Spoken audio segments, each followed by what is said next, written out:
గత వారం రోజుల క్రితం జల్పల్లిలో ఉన్న మోహన్ బాబు ఇంటి వద్ద వాతావరణం వేడెక్కింది. పెద్ద సంఖ్యలో బౌన్సర్లు మోహరించడంతో అసలు విషయం బయటకు వచ్చింది. ముఖ్యంగా మంచు మనోజ్, మోహన్ బాబు పరస్పరం పోలీస్ స్టేషన్లో ఒకరి నుంచి ఒకరికి ప్రాణహాని ఉందని కంప్లైంట్లు ఇవ్వడంతో అందరూ ఉలిక్కిపడ్డారు. వందల కోట్ల ఆస్తి ఉన్న ఈ కుటుంబంలో తగాదాలు ఎందుకు అంటూ ప్రతి ఒక్కరూ ప్రశ్నించారు.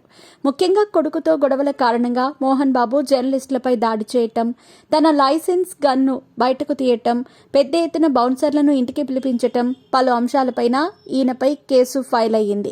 అంతేకాదు, బౌన్సర్ల విషయంలో మనోజ్, విష్ణు, మోహన్ బాబులకు నోటీసులు జారీ చేశారు పోలీసులు.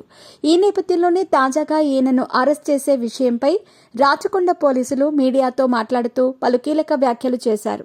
ఇక తాజాగా ప్రెస్తో మాట్లాడిన రాచకొండ సిపి సుధీర్ బాబు మోహన్ బాబు వివాదంపై స్పందించారు. ఆయన మాట్లాడుతూ, మోహన్ బాబు, మనోజ్ వివాదంలో 3 ఎఫ్ఐఆర్లు నమోదు చేశాము. మరోవైపు మోహన్ బాబు అరెస్టు విషయంలో ఎటువంటి ఆలస్యమూ లేదు. ఆయన దగ్గర మెడికల్ రిపోర్టులు తీసుకోవాలి. ఇప్పటికే మోహన్ బాబుకు నోటీసులు ఇచ్చాము. కానీ ఆయన ఈ నెల 24 వరకు సమయం అడిగారు. ఇక 24 లోపు విచారించటంపై మేము కోర్టును అడుగుతాము. ఇంకా ప్రస్తుతం మోహన్ బాబు దగ్గర 2 గన్స్ ఉన్నాయి. Double barrel Spanish made revolver ఉంది. తాజాగా ఈ 2 గన్స్ కూడా ఆయన పోలీస్ స్టేషన్లో అప్పగించారు. విచారణ విషయంలో మరోసారి ఆయనకు నోటీసులు ఇస్తాము. నోటీసులకు స్పందించకపోతే మాత్రం డిసెంబర్ 24 తర్వాత ఖచ్చితంగా ఆయన్ను అరెస్ట్ చేస్తామంటూ సుధీర్ బాబు వెల్లడించారు. ఇక ప్రస్తుతం ఈ విషయాలు సోషల్ మీడియాలో వైరల్గా మారుతున్నాయి.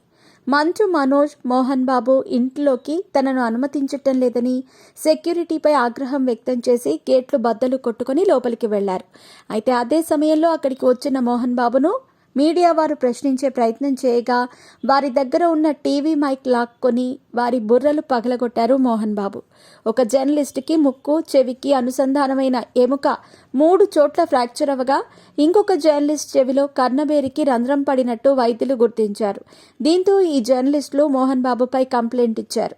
ఈ మేరకు ఆయన తాజాగా జర్నలిస్టులను కలిసి క్షమాపణలు తెలియజేశారు. ఈ విషయంలో జర్నలిస్టులు తాము పెట్టిన కేసును వెనక్కి తీసుకుంటారో లేదో చూడాలి.